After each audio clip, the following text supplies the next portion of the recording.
Hello, and welcome to the Blue Collar Wealth Club podcast. I am your host, Jerry Garcia. And I'm your other host, Sheena Garcia. And today we're going to talk about buying or building. In the market right now, there's so many people who are like, you should buy a business, just buy and then build. And other people are like, no, start your own thing. You don't want to be tied down by all those, the SBA financing, all that stuff. So we wanted to kind of talk about the differences and kind of the benefits and some of the negatives of both options. Yeah, because there's definitely pros and cons to each side. You've established businesses from the ground up, and we're in the market now to purchase businesses.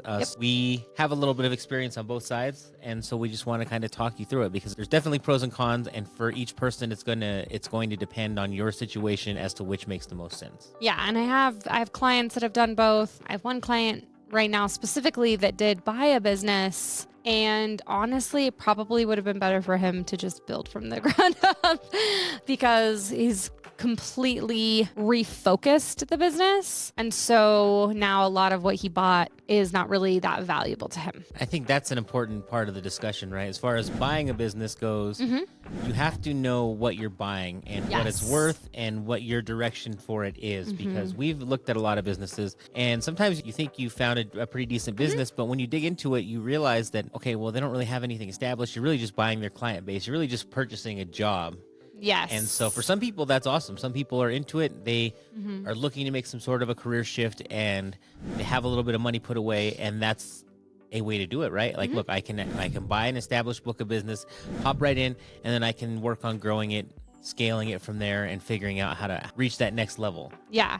Well, it's like there was a restaurant that we were looking at that was for sale. We actually ended up going there to eat one day just to check it out. And we were kind of like, oh, this would be fun. But we're like, what is the direction of this restaurant? Like, it didn't really have a clear brand. It didn't really have a clear, nothing about it was very clear. Like, who is this customer? All that sort of stuff. And so we were like, we just felt like we'd have to change so many things. But then we're like, well, it's already pretty established and pretty popular. So it's like, obviously they're serving somebody, but we weren't really sure why those people were going there. So it just felt too, there wasn't a clear vision for it. I couldn't look at that and say, you know what, this is what we're going to do and this is why it's going to be successful and let's do it. Let's spend millions of dollars to buy this thing to get that return.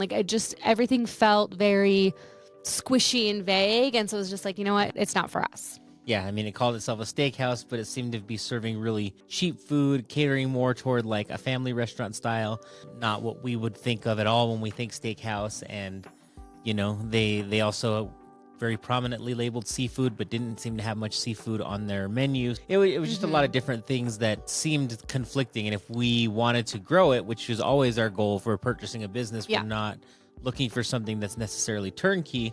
We're looking to capture some value when we purchase, and so we want to see something that's got a good foundation, but that has opportunity for growth that we can see very clearly. Ultimately, that's why we decided not to really make any offer or anything on that business, because it just felt like we would have to change too much about what it is currently in order to make it grow. And that took a lot of the value out of the purchase price for us. Yeah. And it was too risky because it's like, what if we pulled the wrong lever? But the food was good and we'll totally go back. Yeah, absolutely. we will be patrons. Assuming the new ownership doesn't mess it up. Right? Yeah, we'll be patrons, just not owners. But, it's about capturing that clear vision. And I think that's one of the things so my client that bought a business, and I think that he thought it was going to be one thing and it just turned out to be very different. And so now we're getting there, but it has been a struggle bus for him for probably the last year, and covering that loan payment, because you have to think about it. You have to be able to cover, you have to have, your DSC or your debt service coverage ratio. You have to be able to have enough profit to cover your debt payment.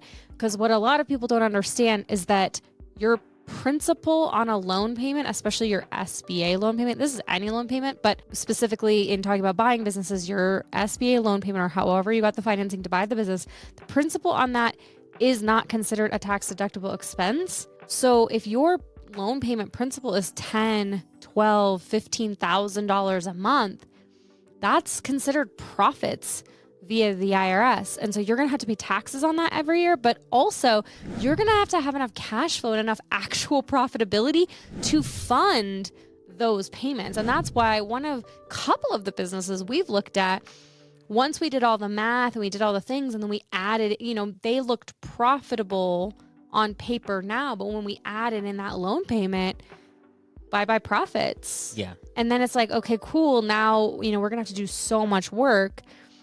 And is it worth it? Is it going to be a good idea? And so you're not only, think about, okay, yeah, I'm buying this business, I'm putting whatever my down payment is, but then I also have to fund that loan payment every single month. And if the business isn't funding that, it has to come from somewhere else. And that can be you as the new owner. And I would argue that it's not cheaper. It's just the money that hopefully you're buying a business that can cash flow itself or can pay for itself.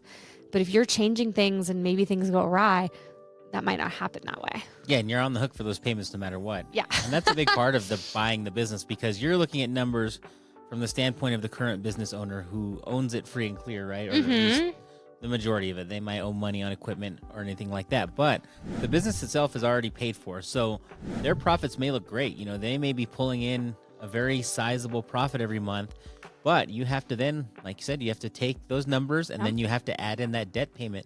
And then you see what your profits look like. And then you have to understand that you have to survive on whatever's left. And if you don't have the opportunity to work for that cheap, then you have to factor that in. You still have bills to pay in your personal life. So you have to not only cover the debt from that loan, you also have to either pay yourself a salary or be taking enough profit from the business in order to continue to pay your mortgage or your rent or, your car payment, insurance, cell phone, all that stuff. And some of that can be paid by the business depending on the type of business that it is. But all of that is still part of the same bucket. It's still all part of the profitability bucket that you need to make sure that there's enough to cover all of those expenses plus that new debt payment. And for a lot of the times, the businesses we've looked at, that was tough. You may have to spend a year or two where that business isn't really pulling its weight enough to really feel successful, even though it is.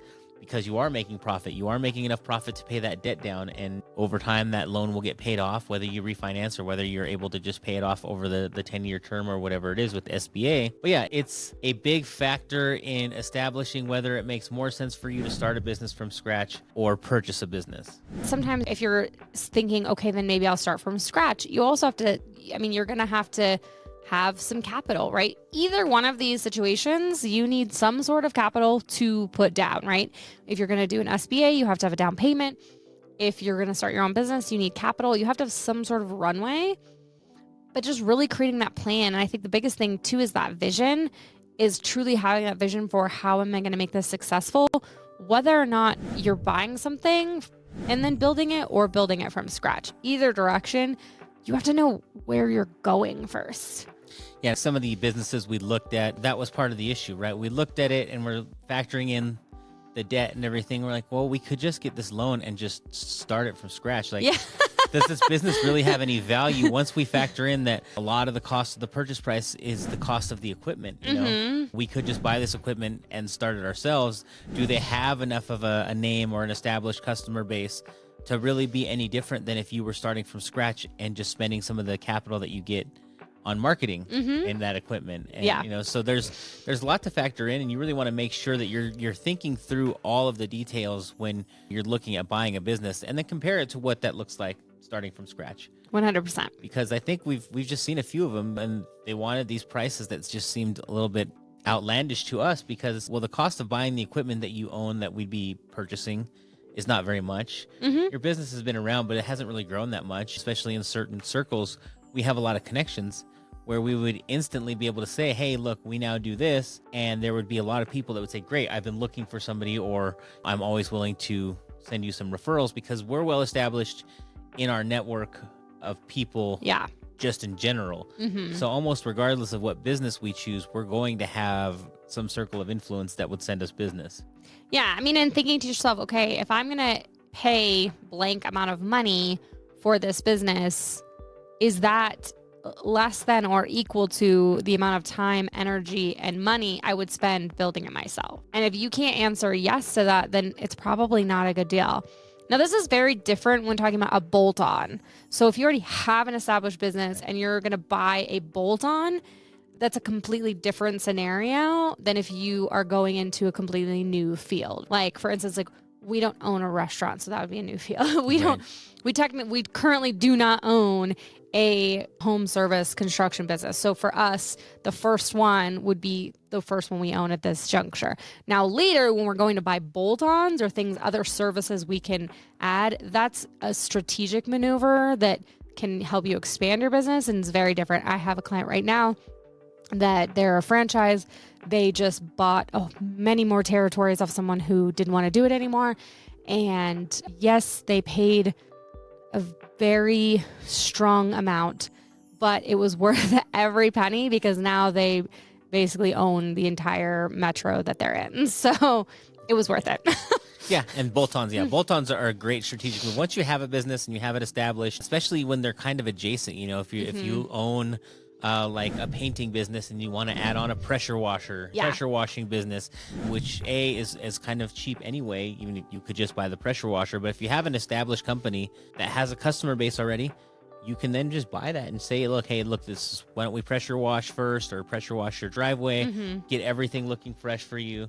There's a lot of add-ons or bolt-ons that make a lot of sense depending on what type of business you currently own, because it's a very adjacent service and it's just something you can add on, and you're basically doubling your customer base by buying that. Yeah. Well, and then you can restructure your company. And so you can take the best employees that they had and your best employees, mash them together, and then you only have A players, and you can kind of cut out the riffraff, and then you can, any overlapping expenses you can get rid of. And so you can actually cut a lot of those extra line items so you can claw back some of that margin so that you can be profitable.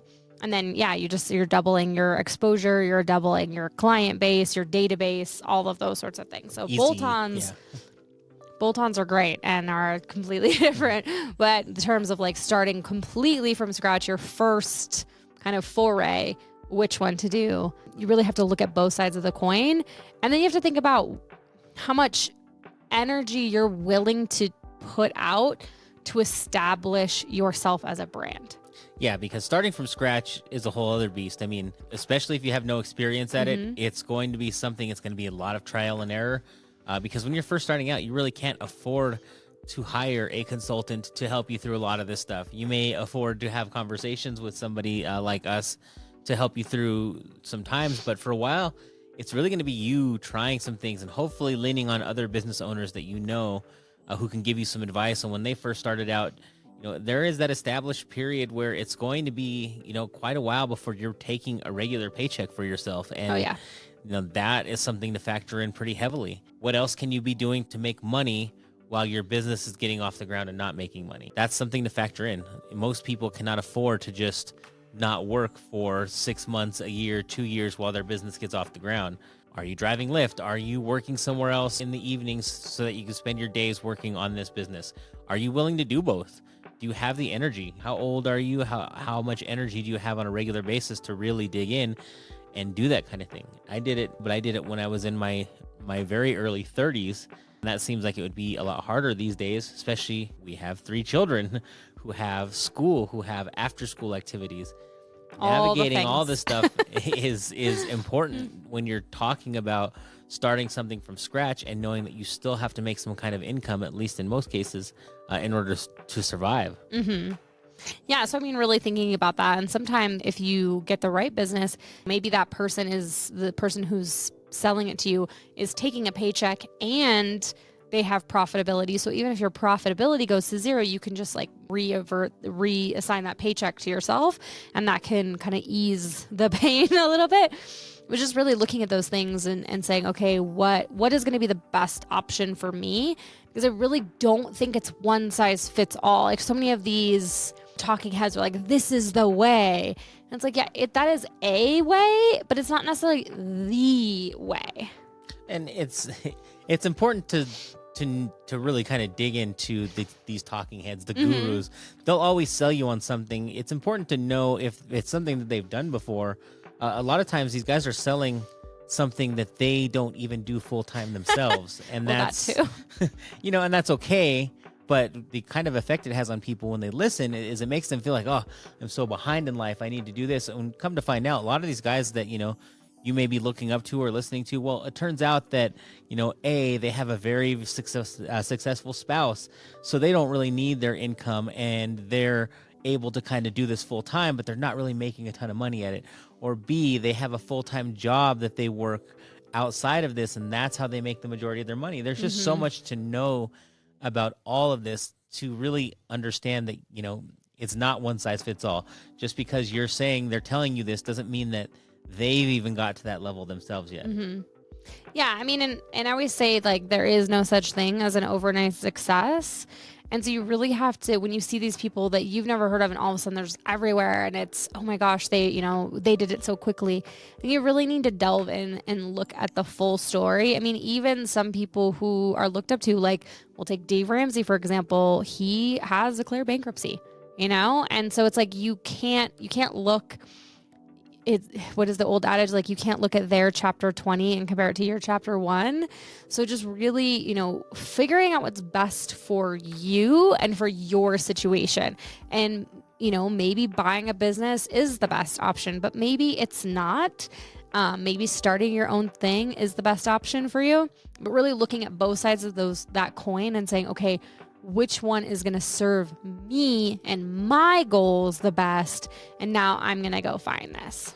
Yeah, and we put ourselves in that same category, right? We try to be very clear about where we're at on our journey, where we're trying to establish a lot of these principles that we've held.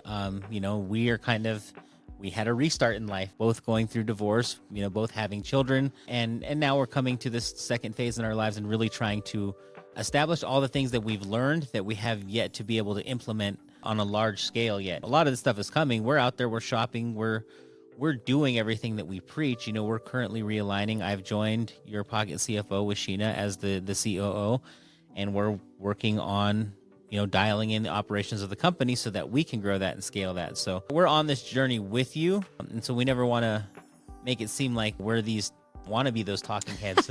we spend a lot of time in frustration talking about these guys who have a much bigger audience than we do, because we see a lot of it that's a facade. We know people who know people in a lot of cases. And, there a lot of what seemingly a very strong foundation is actually a house of cards that could fall if one thing goes wrong. Don't ever compare your journey to someone else's, and just really find out what's the best for you. And whether it's buying a business or building a business, the Blue Collar Wealth Club wants to help you in your journey. Absolutely. Thanks so much for joining us today, and we'll catch you next time.